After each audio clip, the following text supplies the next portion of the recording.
Salut les gars, salut les amis, et j'espère que vous allez bien. On continue toujours notre actualité autour du football africain sur la chaîne Super Sub. Comme vous pouvez le constater, je suis désolé, mais actuellement je suis un peu souffrant. Comme vous pouvez le voir sur mon visage, je suis un peu souffrant, mais j'ai tenu toujours à continuer à faire des vidéos autour de notre actualité autour du football africain. Comme vous le savez bien sûr, sur la chaîne Super Sub, on met en avant le football africain.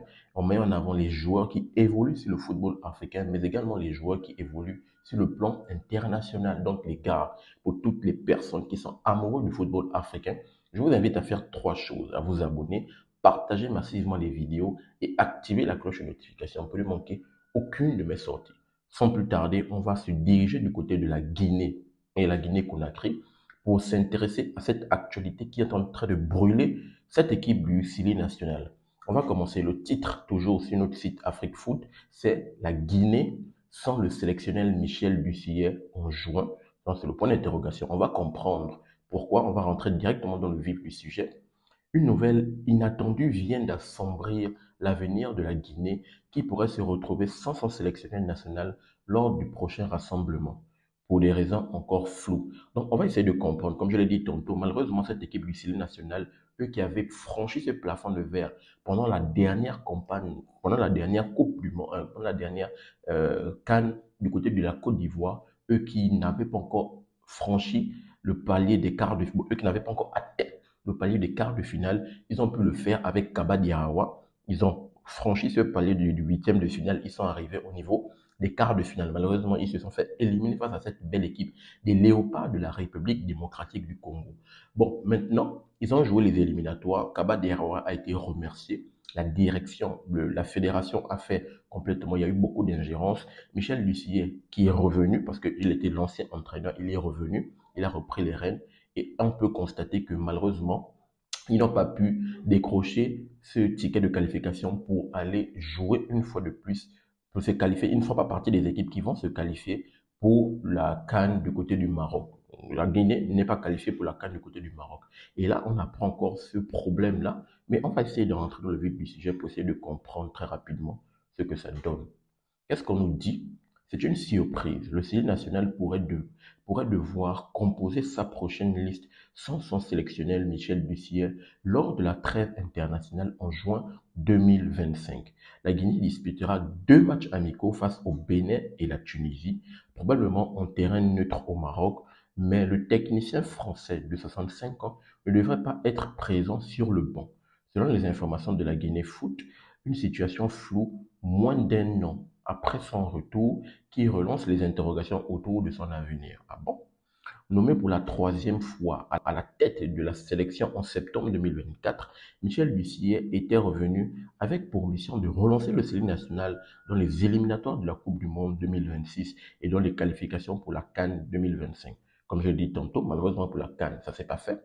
Maintenant, pour les éliminatoires, actuellement, ils sont dans un groupe assez compliqué. Ça me donnerait qu'ils décrochent le ticket pour se qualifier pour la Coupe du Monde. Mais on va poursuivre notre article pour essayer de comprendre. Simple repos ou séparation. Selon Guinée Foot, des signes de fatigue seraient à l'origine de cette mise en retrait. Mais le flou demeure. S'agit-il d'un simple intérim en juin ou se dirige-t-on vers une séparation? En interne, certains membres du comité exécutif se cacheraient plus leurs doutes au sujet de Lussier, qui échoue à qualifier la Guinée à la CAN 2025 et qui risque aussi de manquer le mondial. Depuis son retour, le technicien français n'a pas vraiment convaincu avec un bilan de 3 victoires, un match nul et 2 défaites en 6 matchs. Le contexte reste tendu. Son comeback avait déjà divisé les observateurs, certains y voyant un choix imposé par la fédération plus qu'une réelle volonté de relancer le projet sportif. Bon, cette affaire-là, on va d'abord finir. Après, je pense que je vais essayer de donner mon avis très rapidement. Ils disent que le sélectionneur national disputera deux matchs amicaux face au Bénin et face à la Tunisie. Donc, ils finissent pour dire, pour l'heure, Lucier reste officiellement sélectionneur, mais son absence lors des deux prochaines rencontres pourrait être lourde de conséquences. Un intérimaire comme Charles Parkil, entre août et septembre 2024, la succession de Kaba Diawara, serait-il désigné pour ces deux pour ces deux joutes amicales, la question reste ouverte. Attends, mais qu'est-ce qui se passe? Mais c'est quoi ce gros problème d'ingérence qui se passe du côté de cette équipe du Syli national, du côté de cette fédération du Guinée? Mais qu'est-ce qui se passe? Est-ce que le sélectionneur que je viens de lire en dernière position, Charles Pakil, est-ce que c'est pas lui qui a repris les rênes juste après Kaba Derwa? Parce que je n'arrive pas à comprendre. Lorsque j'avais vu le licenciement de Kaba Diarra, vraiment, lorsque j'avais vu le supplément d'âme, lorsque j'avais vu pas mal de choses, de belles choses qu'il avait apportées à cette équipe de la Guinée, et lorsque j'ai pu voir qu'il a été licencié, je me suis dit, pour rien, sans doute, oui, les deux, on va dire qu'il y avait cette cassure entre lui et la fédération, donc sans doute là-bas, et puis les deux ont jugé utile d'arrêter le contrat. Je me suis dit que non, cette équipe vraiment va sans doute souffrir. Et on peut le constater. On peut le constater. Lorsqu'il y a eu cette vidéo, pour ceux qui n'ont pas regardé La Belle Étoile, c'est juste le petit reportage qui est sorti juste après la CAN en Côte d'Ivoire, où on a pu voir chaque coach, un peu, ils sont rentrés en profondeur dans cette CAN. On a pu observer chaque coach, bien sûr, donner des consignes à certaines nations. On a pu voir Kaba Diawara verser des larmes pour son équipe. Kaba Diawara, lorsqu'il parle à son équipe, il parle avec le cœur. Il verse des larmes. Vraiment, on a pu voir qu'il avait le cœur pour la patrie. Je pense qu'il était associé avec l'autre frangin malien là.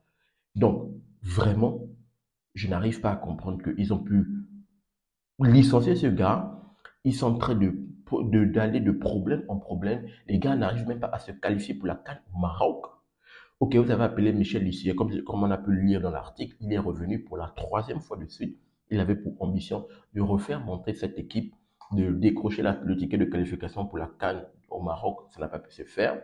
Il a pour objectif de décrocher un ticket pour la Coupe du Monde, mais c'est assez difficile. Je vais essayer de checker très rapidement pour savoir quel est le groupe de cette équipe de cette équipe du Chili national, parce que je pense que ça doit être difficile.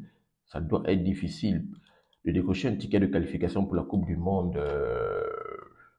Je pense pas. Je ne pense pas.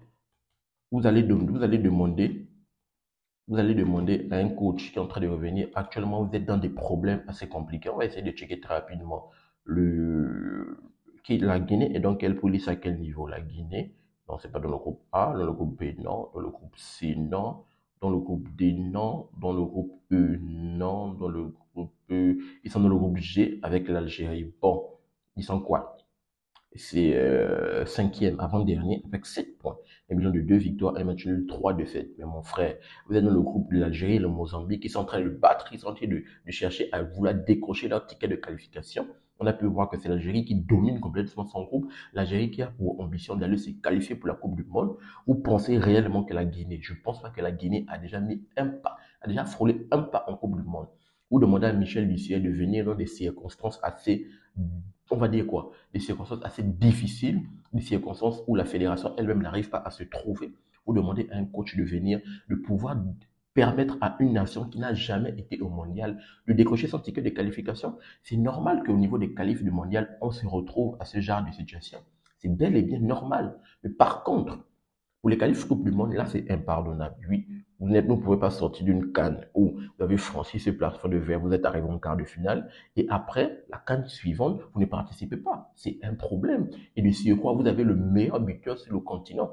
L'attaquant actuellement qui est juste incroyable sur le continent. J'ai fait une vidéo sur lui où je disais qu'il a complètement bousillé toutes les statistiques. On parle ici de Serhou Guirassy, à qui il joue du côté du Borussia Dortmund, qui est juste exceptionnel. Vous avez un Serhou Guirassy avec vous, mais vous n'arrivez pas, les gars, à pouvoir mettre la Guinée au panthéon du football africain. Même la Guinée ne participe pas comment dire, à la plus grande fête du football africain. Vous pensez que c'est la fête du football mondial, que la Guinée va y aller, sachant qu'elle n'est pas y aller pour la première fois. Vous n'êtes pas le Ghana. C'est le Ghana qui peut se dire, le Ghana, il a. Le Ghana ne participe pas à la CAN. Oui, mais le Ghana, c'est un grand pays, c'est une grande nation, c'est le football africain. Le Ghana, c'est une grande nation de football. C'est bel et bien normal qu'elle ne se qualifie pas à la CAN, que oui, le Ghana va sans doute dans le groupe I se qualifier pour la Coupe du Monde. C'est bel et bien normal pour la simple et bonne raison que le Ghana, c'est les Black Stars, c'est une grande nation sur le continent. C'est un faux pas qu'elle décroche, qu'elle n'a pas pu se qualifier pour la CAN. Ces derniers temps, c'est un peu compliqué. Même la CAN en Côte d'Ivoire, elle est sortie dernière de son groupe, c'est assez difficile. Donc, on peut dire que le football autour du Ghana, c'est assez difficile. Mais vous n'êtes pas le Ghana pour dire que la CAN, vous vous qualifiez pour la Coupe du Monde, vous pouvez vous qualifier parce que le Ghana est premier de son groupe. Ils ont des chances, ils ont plus de chances, ils ont mis les chances de leur côté pour aller décrocher leur ticket de qualification parce que eux, ils ont l'habitude d'aller au mondial. Donc, vraiment, je n'arrive pas à comprendre que les tâches qui lui ont été assignées à Michel Lussier, je ne pense pas que les tâches pour moi, c'était d'abord de venir remettre les choses au clair, venir remettre le point sur la table, parce que les choses allaient un peu en besogne. Les joueurs n'arrivaient même pas à se concentrer. C'est qui le coach là? On se dirige encore vers quoi? On nous parle déjà de nouveaux sélectionneurs, on nous parle de Charles Paki, déjà qui sans doute qui avait succédé à Kaba Diarra. Donc, en effet, qui ramenait les mêmes. Mais c'est normal qu'aucun entraîneur, vous n'arrivez même pas à attirer un entraîneur qui puisse venir travailler en toute liberté. Parce que dans sa tête, il va se dire la fédération va sans doute le limoger à quelque temps. Si avec votre coach Kaba Diawara, avec tout ce qu'il a pu transmettre à son groupe pendant la CAN précédente, vous avez pu le limoger, c'est bel et bien normal que vous n'arrivez pas à attirer des sélectionneurs qui puissent venir installer un projet parce qu'ils auront toujours pour ils auront pour peur, sans doute, de se dire que voilà, on pourra être limogé en cas de défaite. Mais les gars, faut se dire les choses un peu claires. La Guinée, c'est vrai, elle réalise un très bon football, mais il faut se dire, il faut se remettre les choses en clair, il faut se regarder le visage en face. Les gars, la Guinée n'est pas une grande nation, c'est le football africain, il faut se le dire. Décocher un tigre, donner pour objectif un coach d'aller se mobiliser pour aller décrocher, pour aller se qualifier en Coupe du Monde. S'il ne le fait pas, c'est pas une raison pour qu'il puisse être limogé. À la CAN, oui, c'est bel et bien normal. Mais en Coupe du Monde, les gars, c'est pas bon. Je l'ai dit, on a pu voir le groupe. Il y a quand même dans ce groupe l'Algérie qui est là, et le Mozambique. Très bonne nation, c'est le continent. Donc, je pense qu'il y a ce problème-là, vraiment de fond.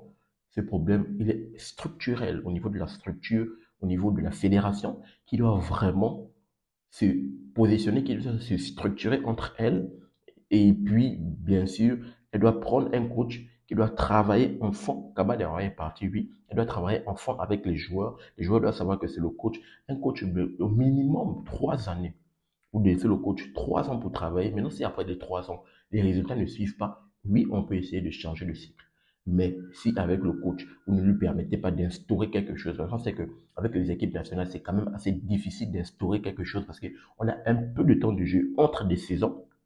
C'est les 2 semaines entre chaque semaine internationale, à part la CAN, il y a quasiment un mois. Sinon, c'est 2 semaines à passer avec le groupe. C'est quand même assez difficile. C'est pas comme les clubs où vous passez plus de temps. Donc, il faut quand même permettre à ce que le coach puisse mettre ses idées en place. Donc, vraiment, je pense que c'est quelque chose d'assez difficile. Il va falloir que cette équipe du Série national se positionne et fasse vraiment cas pour essayer de sortir de là. Donc, donnez-moi votre retour dans les commentaires par rapport à cette actualité qui sévit cette équipe du Série national. J'aimerais vous entendre pour avoir votre opinion. N'oubliez pas de vous abonner, de liker, mais surtout activer la cloche de notification pour ne manquer aucune de mes sorties. Peace. À très bientôt les gars.